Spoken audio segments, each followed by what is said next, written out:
Now available in paperback and Kindle Unlimited. Isis, All That Glitters. The goddess next door takes on a bikini-clad bank robber in this action-packed all-new Isis series adventure.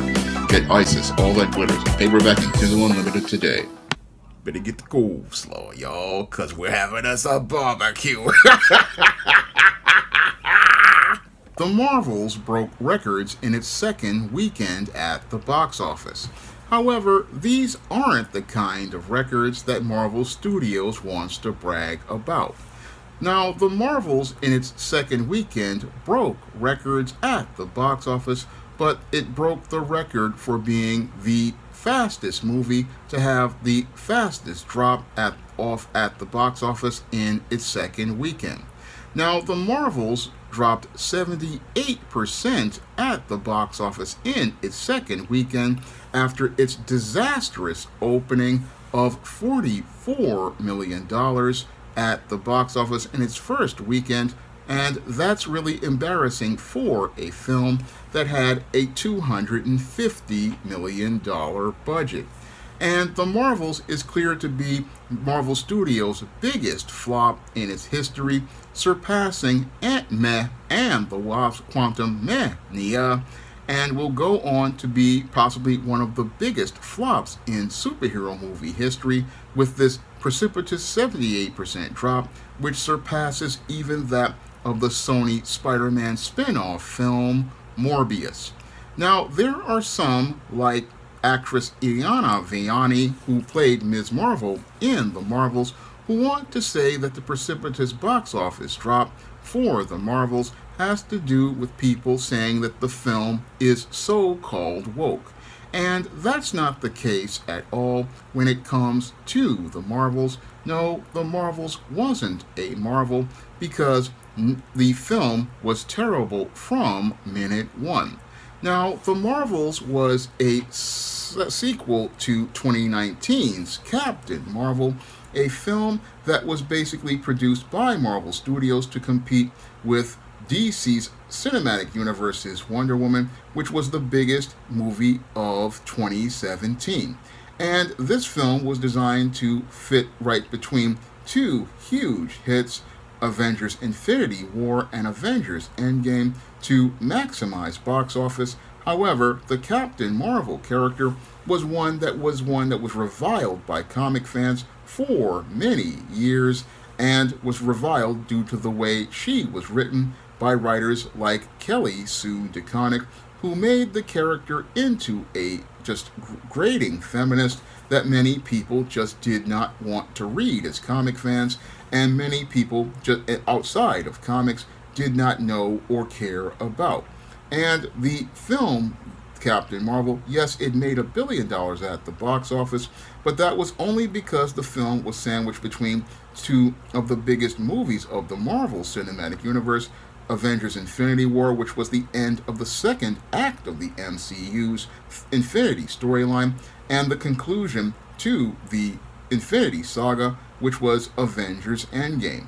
And if the characters of the Marvels had to stand on their own, which is what they had to do in Phase 4 and Phase 5, what they would not be able to get that box office, and that was shown as related to the poor opening for the Marvels and the extremely precipitous drop for the Marvels in its second weekend. Now, one of the things that has many at Marvel Studios scratching their head is what happened to all of the women who were supposed to be the core audience for the Marvels. That's the critical question many can't really answer as related to the failure of the Marvels, which was a superhero film targeted towards women, and many people were wondering what happened to all the female moviegoers who were supposed to be the core audience for this movie, because the demographics as related to ticket buyers show that the core audience for the Marvels was mostly men, and probably mostly men who were comics YouTubers who were basically looking to watch this film so they could roast it to get content for their channels for clicks and views, because most of the regular audience has walked away from the MCU And most of the regular audience that used to watch MCU movies, including the women, have no real reason to watch the MCU anymore. And the reason why they don't have any reason to watch the MCU anymore is because most of the heroes that people liked are gone, and the entire Infinity Saga concluded with Avengers Endgame.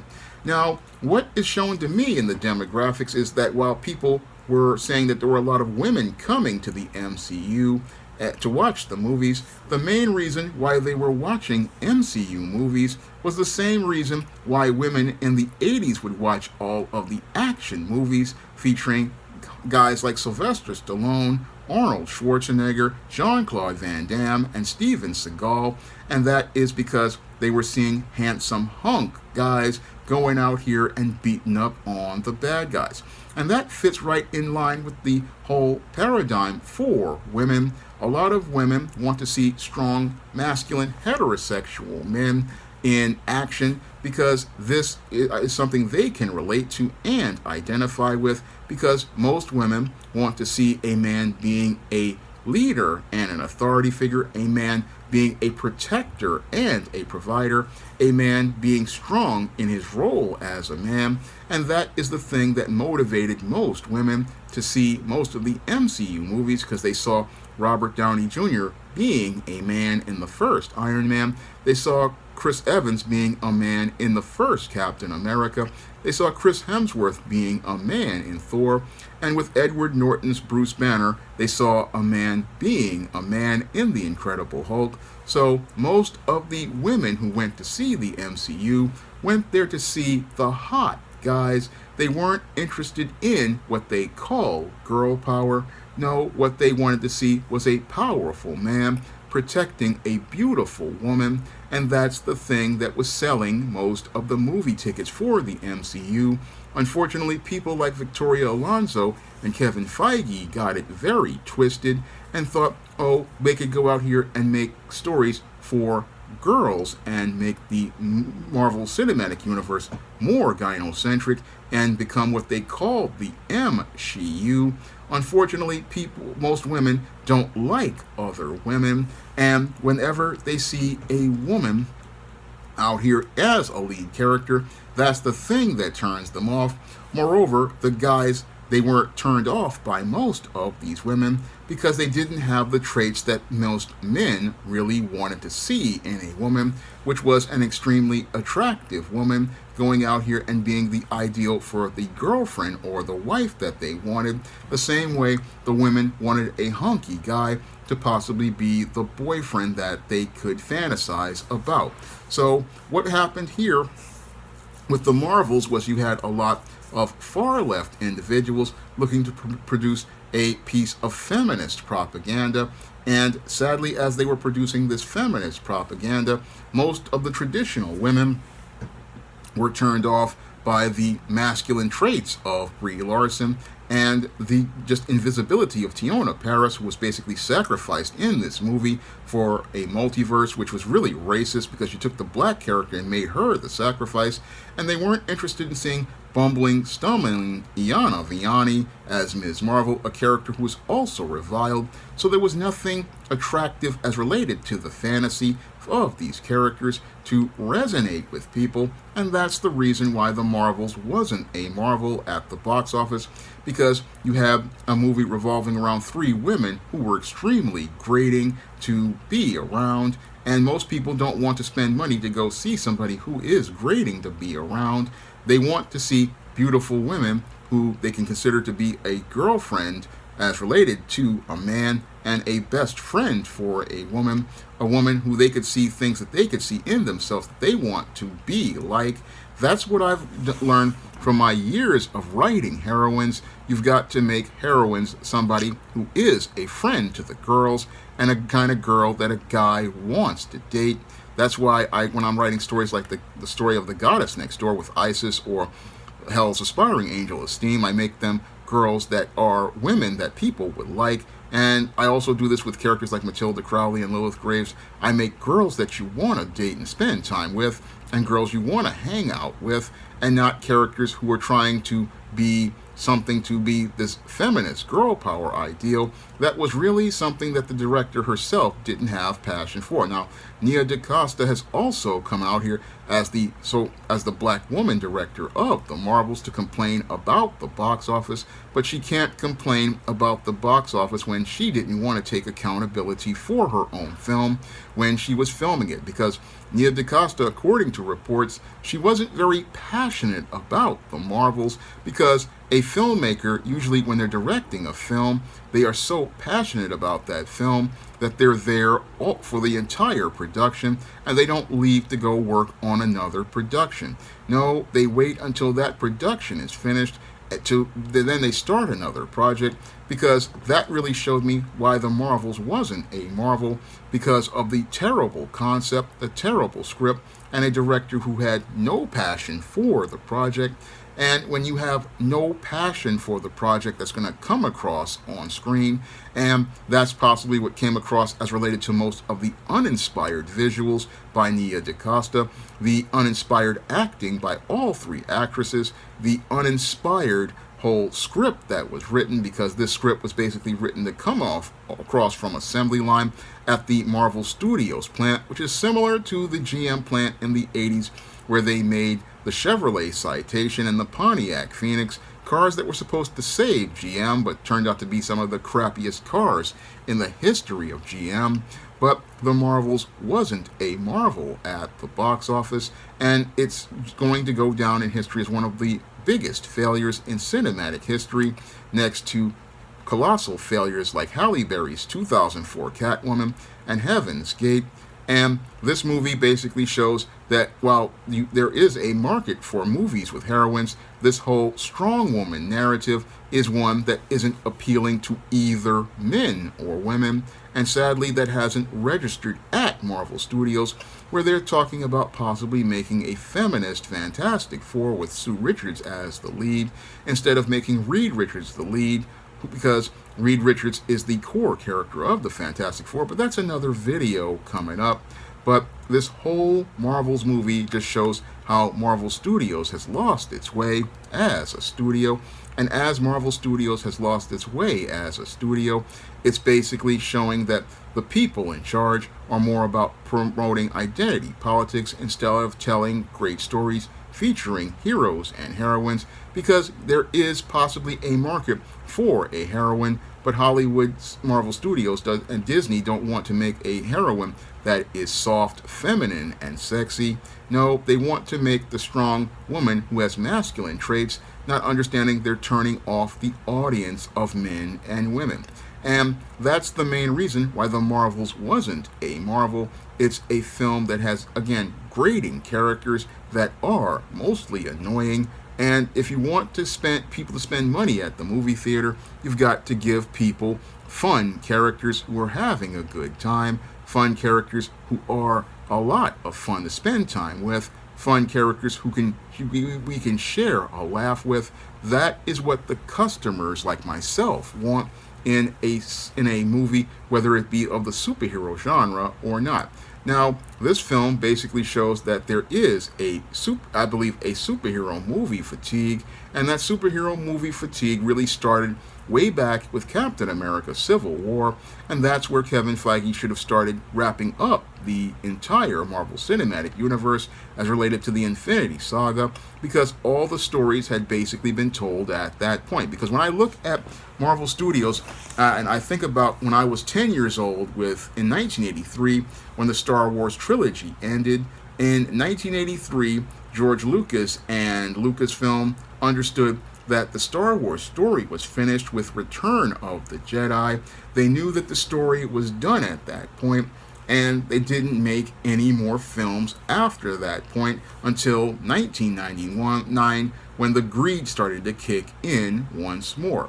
When George Lucas finished the Star Wars trilogy in 1983, I knew it was done. And yes, there was a period where Star Wars merchandise started to go down in value to the point where it was 99 cents at the hardware store in my neighborhood and at many retailers that had it on clearance. But that was all part of the business. Unfortunately, what's happened is Kevin Feige, Hasbro, and Disney don't want to give up making that money, and they don't want to deal with that lull period that happened in the 80s as related to toy lines. What happens is they don't want to deal with that lull as related to movies and merchandising. They want to keep the billion-dollar box office going, and that's why they continued on with the Marvel Cinematic Universe with Phase 4, and Fail 5, Phase 5, not understanding that there's a period of transition where the audience moves on, and we are in that period where the audience wants to move on from the MCU, but they keep trying to make the MCU go on and continue to think that they can make it go on with a female audience. Then that wasn't the audience that made the MCU big. No, the MCU was made big by men and women who wanted to see heroes and heroines like we used to get in the old days. Hunky, handsome guys, sexy, beautiful women. They wanted to see action and adventure.